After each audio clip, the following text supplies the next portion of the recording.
আসসালামু আলাইকুম। আমরা পৃথিবীতে সামান্য অর্থ বা ক্ষমতার পেছনে দিনরাত ছুটছি। কিন্তু আপনি কি জানেন, কিয়ামতের সেই কঠিন দিনে আল্লাহর কাছে সবথেকে বেশি গুরুত্ব কারা পাবে? আজ আমরা জামে তিরমিজি শরীফের একটি অত্যন্ত হৃদয়স্পর্শী হাদিস থেকে জানব, জান্নাতে প্রবেশের ক্ষেত্রে কারা ধনীদের চেয়ে কয়েকশো বছর এগিয়ে থাকবে। হজরত আবু হুরায়রা রদিয়াল্লাহ থেকে বর্ণিত রসুলুল্লাহ সাল্লাল্লাহু আলাইহি ওয়াসাল্লামের একটি হাদিস তিরমিজি শরীফে উল্লেখ করা হয়েছে।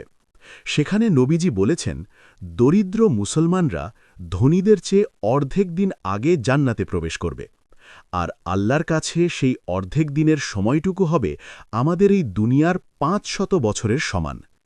একবার চিন্তা করে দেখুন, দুনিয়াতে আমরা যাদের দরিদ্র বা নিঃস্ব বলে অবহেলা করি, যাদের অভাব দেখে পাশ কাটিয়ে চলে যাই, পরকালে তারাই সাফল্যের দৌড়ে কয়েকশো বছর এগিয়ে থাকবে। কারণ যাদের সম্পদ বেশি ছিল, তাদের প্রতিটি পয়সার হিসাব দিতে হবে, তাদের সেই হিসাবের দীর্ঘ লাইনে দাঁড়িয়ে থাকতে হবে। আর যারা দুনিয়াতে ধৈর্য ধরেছে এবং অল্পতেই সন্তুষ্ট ছিল, তাদের হিসাব হবে খুব সংক্ষিপ্ত। সাহাবায়ে কেরাম যখন এই কথা শুনলেন, তারা বুঝতে পারলেন যে দুনিয়ার অভাব আসলে কোনো অভিশাপ নয়, বরং এটি আখেরাতের জন্য একটি সুযোগ। এই হাদিস আমাদের শেখায় যে আপনার যদি আজ নুন আনতে পান্তা ফোরানোর অবস্থা হয়, তবু হতাশ হবেন না। হতে পারে আল্লাহ আপনাকে জান্নাতে দ্রুত প্রবেশের জন্য বাছাই করে রেখেছেন।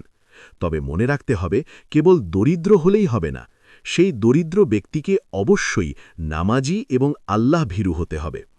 ধৈর্য এবং ইবাদত ছাড়া কেবল দারিদ্র্য জান্নাতের গ্যারান্টি দেয় না। তাই অভাবের সময় আল্লাহর ওপর অভিযোগ না করে বরং শুকরিয়া আদায় করুন। উপসংহার: আমাদের জীবনটা খুব ছোট। আমরা আসছি খালি হাতে, যাবও খালি হাতে। মাঝখানের এই সময়টুকুতে আমরা যেন আখেরাতের পাথেয় সংগ্রহ করতে পারি।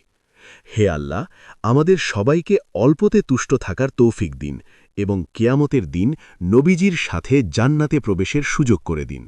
আমিন। ভিডিওটি ভালো লাগলে অন্যের সাথে শেয়ার করে সাদকায়ে জারিয়ার সওয়াব হাসিল করুন। জাযাকাল্লাহ খায়ের।